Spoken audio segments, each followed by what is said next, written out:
Hey air signs, Gemini, Libra and Aquarius. In today's reading, we're going to take a look and see who's thinking about you, who has you on their mind. This is going to be a general reading, so it might not resonate with everyone.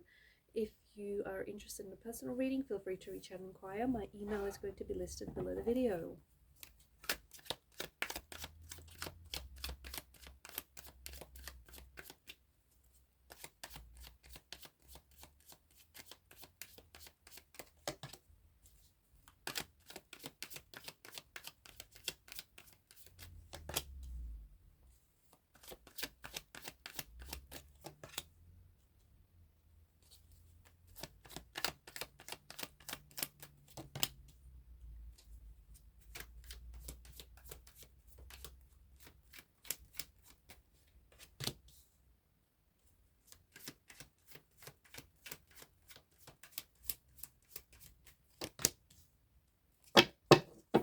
Bottom of the deck is the Nine of Swords.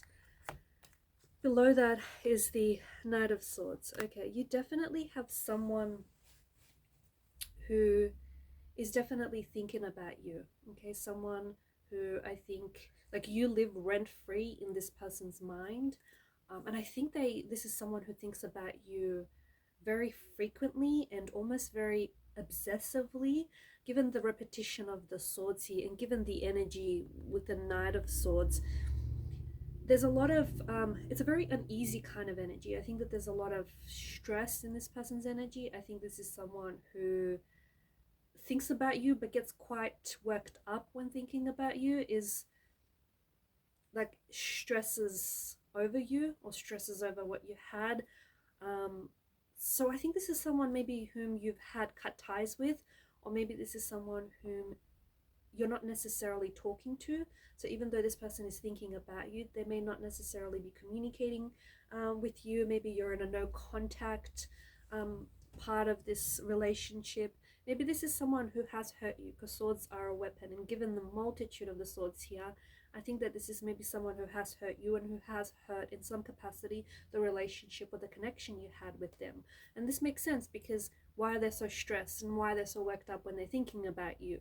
This is someone who loses sleep over you. Okay, I feel like in particular at the night time, so they could be an insomniac, they could be prone to headaches or migraines, or they could really work themselves up so much so that they end up getting a headache thinking about what happened, or thinking about how they're potentially sabotaged, or how the relationship ended and how they would do things differently. I think that this person stresses that you're no longer there, and they're no longer in a relationship with you, or that things happen the way that they did. There is a lot of emotional scattered energy, and I think it's also mentally scattered energy in this person's, like in this reading. So whoever it is that's thinking about you, they're all over the place. They're an emotional wreck without you, is what they are. They don't know whether they're coming and or going. This person wants to reach out to you but then doesn't, misses you but then tells themselves they don't, wants to stay but then leaves, or comes and goes, is hot and cold. I'm also picking up a very moody personality, so I think this person is prone to heavy emotional mood swings. They swing back and forth like a pendulum. I also feel like this is someone maybe who has hurt you with their words that they've said, or maybe the both of you have hurt each other with the words that you have said. I think this is someone who, particularly during the night time, I think they lose sleep over you. So I don't know if you had this, like, used to text a lot or used to get on the phone to each other late at night, used to spend a lot of hours on the phone, but this person feels like their nights are really cold and empty and lonely without you. Night times feel the worst for them. I also feel like they have a bunch of your photos or have a bunch of your text messages saved that they like to reread. And again, I feel like this person is kicking themselves for losing you, for hurting you, for potentially ruining or sabotaging, or maybe not fighting enough for the relationship and for their feelings. I think this is someone who does romanticize you, okay? This person, I think, romanticizes you. They romanticize what they had about this relationship, or maybe this is someone who fantasizes about you and who fantasizes that one day you might go back to this place where the both of you were in a good place, especially maybe in the beginning. There's a lot of Pentacles energy as well. So I think that this is someone who maybe that they are very grounded. There could be an earth sign as well. Taurus, Virgo, Capricorn, also strong Cancer energy, Pisces or Scorpio. But I think this is someone whom I think you have known for this person for a number of years. Okay, it may have been hot and cold. It may have been on and off. Seven of Cups is a very non-committal type of energy. So maybe this person had a fear of commitment, or had a fear of emotional vulnerability and emotional, like being emotionally intimate. I think that this person had something was holding them back, and I think they acted one way but they felt another. I also feel like maybe at times this person, and even now, they potentially, because of the polarity with the moon card, they may act opposite to how they feel. So they're missing you, they still have feelings for you, but they hold back contact, they hold back communication.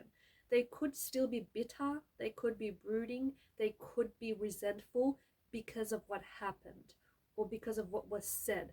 I think this person is scared that you have options. This person knows that you're someone very attractive, you're someone very good looking, and that you get a lot of attention. They're scared that you have chemistry with a lot of people, and they're scared that you have other options, and they're scared that because of this they're getting pushed completely out of the picture. I pick up this person to be a bit of an anxious energy. So someone is thinking about you, and yes, they do have fond memories of you, but there's a lot more of a nervous or an anxious energy. They're nervous to reach out, they're nervous to communicate. Maybe this person is scared that you're not going to reciprocate. Okay, you're not going to text them back, or maybe they feel like you don't want to hear from them. Maybe they feel like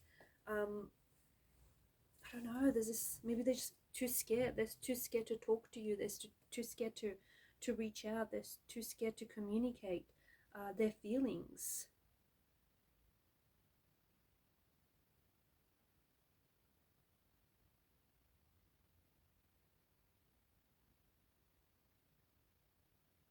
I do think, yeah, back to the Knight of, not the Knight, the Page of Cups. I do think that there's an energy of them romanticizing the relationship.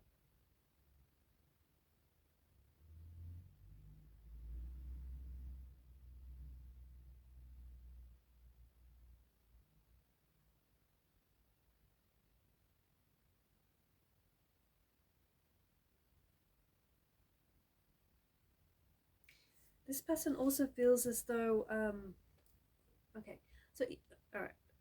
So even like the everyday things that you did with one another, like just your everyday routines to create this shared life that you had with one another, they found that very romantic, or they really romanticized all of that.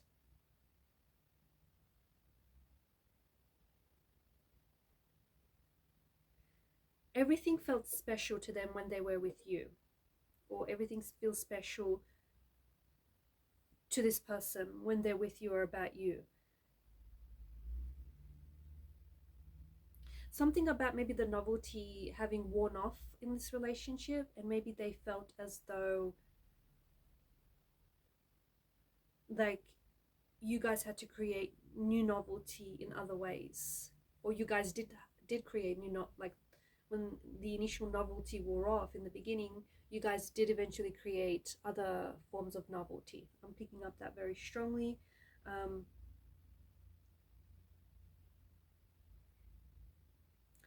I feel like there was some sort of big change that shifted here for you and this person. And I think it's this big change that really impacted the relationship. I feel like maybe it's like a change from changing your work, or something that has, there's something built up here over time to create this kind of energy of conflict, or this kind of energy of tension in your life, to create a bit of a gap.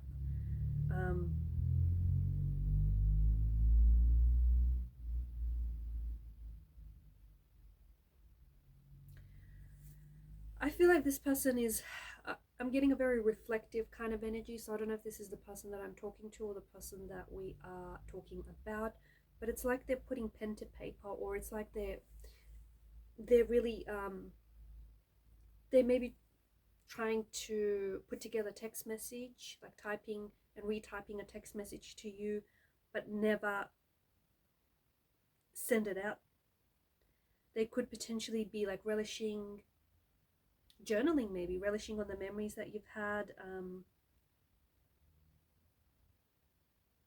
But there's a bit of there's this energy of reflection as well.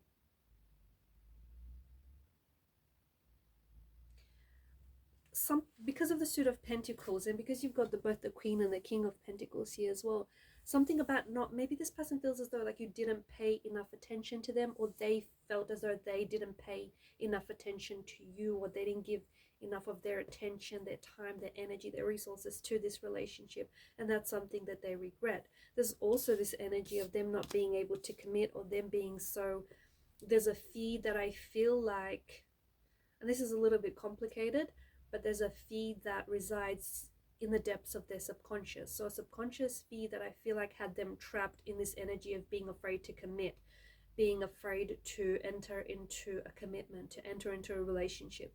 Maybe this person felt as though they were going to lose that individuality, they were going to lose their freedom. Maybe this person has, the waters are very murky here, and I think that there's this fear stems from, maybe it stems from the childhood environment they grew up in. Maybe they had a lot of abandonment issues, but it definitely stems from some sort of emotional trauma, some sort of emotional issues that need to be addressed. But I think that this person, like, they look at that now and they recognize that there was something a bit dark.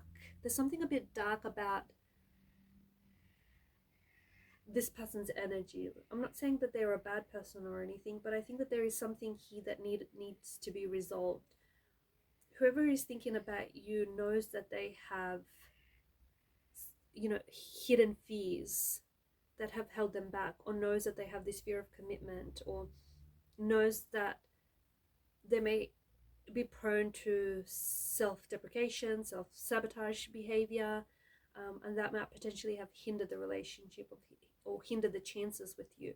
So I think that they're doing some reflecting. This person is doing some reflecting, and they're able to see that there is something here that they need to shine a light on. Something about a shadowy aspect of the individual self, or a shadowy aspect of the relationship, but there's something here that is coming to the light. I think that you might potentially receive some form of contact or communication from this person, but I think that they desperately want to connect with you. I think this person desperately wants you back. I think this person desperately wants to reach you, but they somehow are holding themselves back, or they feel like they have limited access to you, restricted access to you. But I do think that you're going to expect to receive some sort of communication with this person that I think is going to arrive really unexpectedly, almost out of nowhere. It'll take you by surprise. It'll be like, maybe it'll be quite some time from now. Like, I'm not saying that this is going to happen in the next few days or few weeks or few months. Maybe by the time, the end of the year rolls around, maybe sometime next year. But I do think that I feel like you're receiving some sort of contact, and you're quite surprised to hear from this person, or you're quite surprised to hear from this person, especially since it's been so long, or given that it just comes out of nowhere, like it just comes out of the blue. But it does feel like it's a pleasant surprise, and it does feel like it's a reciprocal kind of energy. So even though they reach out, I think you're reciprocating. So I think that you're happy to hear from them. So I think it's a shared energy. Like they say I think that they have something that they want to say to you that I also feel like is going to take you by surprise. It is an emotional message of some sort. Okay, there is an emotional depth, or there's an emotional significance attached to whatever it is that they want to share with you. So they're reaching out. I think that whoever this is, I think that this person really wanted to commit. I think this person really wanted to, I think maybe they wanted to commit to the relationship, but without, so they wanted to have the convenience of relationship without the actual commitment. Not because that they, they don't want commitment. I just think that they're very scared of commitment. I think that there's an energy of fear that traps them, that sabotages them. So even though this is someone whom you have maybe been in a relationship with for years, I think that there were or there have been some cyclical patterns, some patterning of behavior, some patterning of emotions that have hurt the relationship, that have hindered the relationship, or possibly sabotaged the relationship, patterns that weren't healthy, patterns that weren't fulfilling. And those patterns, I think, are ultimately what got them or what got this relationship in the end. Alright guys, I'm going to leave it at that. Thanks for watching and listening. Please show your support to the channel by liking, sharing and subscribing. Bye for now.